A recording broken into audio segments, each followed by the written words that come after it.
CTE and adolescent literacy both play an important role and are a natural fit for each other when it comes to teaching children how to improve their reading or utilizing CTE to improve their reading.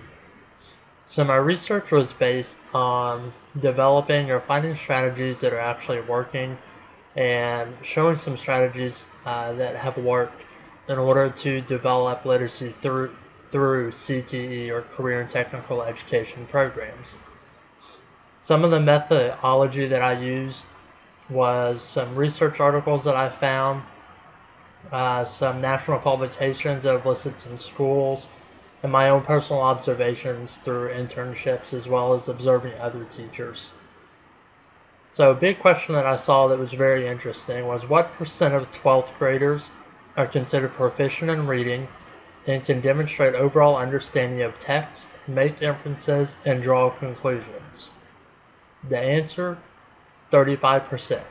Only 35% of high school seniors can do all of those and are proficient at doing those. I think part of that is because CTE doesn't put as much as an emphasis on literacy as they should because it's very factual for the most part. This is how it is. There's really not a whole lot of opinion-based information to go with it. For example, learning how to keyboard. Employers say that 72% of graduating high school students are deficient in basic writing and 38% are deficient in basic reading skills, which means they're not maintaining their jobs. So that leads them to spend more time in the unemployment line, a higher chance of being incarcerated, lower voter turnout for those, and less income that is being generated by those people that are not producing the literacy skills that employers expect. And that's partially CTE's fault for not generating the workforce that we should be doing. So that's a challenge in America for CTE teachers. One of the strategies that was found that worked very well was motivating your students, allowing them to do things that they're interested in, spend more time doing group activities and activities they enjoy instead of just doing text out of the book. Another thing you can do is provide training to your CTE teachers, make them have a dual role. So not only do they play a content area teacher in CTE, but they're also reading teachers in that content as well. Next thing you want to do is the districts need to establish literacy goals for all CTE classes. So it doesn't need to be teacher-based, it needs to be district-wide mandated as part of your evaluation to make sure that you're actually conducting these. You also want to allow these students to have choices for their reading and what they're reading for journals or articles. Don't just throw something out there that's not going to be interesting to them. And then encourage them to participate in CTE organizations. Additionally, we want to do what's called priming the pump, or if necessary, if they're remedial reading students and we know this, then we need to go ahead and get them started on lower level reading and have something set aside for that lower level reading and work their way up into something that's more on the technical basis that aligns with CTE to develop those literacy skills. In addition, you can substitute those remedial reading classes with CTE classes because they are so technical.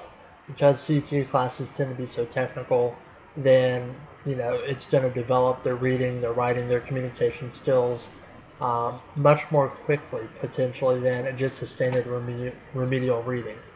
You want to have the literacy-rich classrooms as well, where you're having lots of books, magazines, things like that, encouraging them to read. And by doing that, it sets the expectation in your classroom and then through encouragement out of the classroom to do additional reading, to do additional writing. And the potential is there for them to actually really thoroughly enjoy what they're doing. North Carolina and Florida have had some success in developing some strategies. North Carolina and Davidson County requires all CTE teachers to have a research project done every semester that is literacy intensive. Also requires them to do journal writings twice a month and readings as well.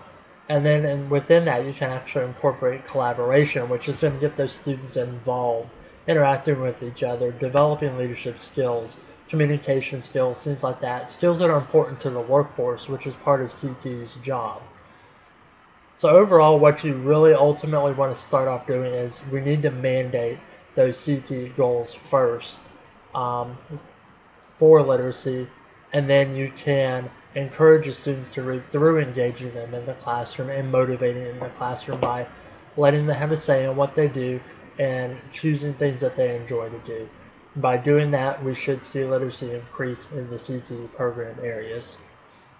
So my name is Nathan Reynolds. My contact information is on here, and I did this Ignite presentation for Literacy Development in Content Area Classrooms course that I took for my Master's of Arts in Teaching program, concentration in business education.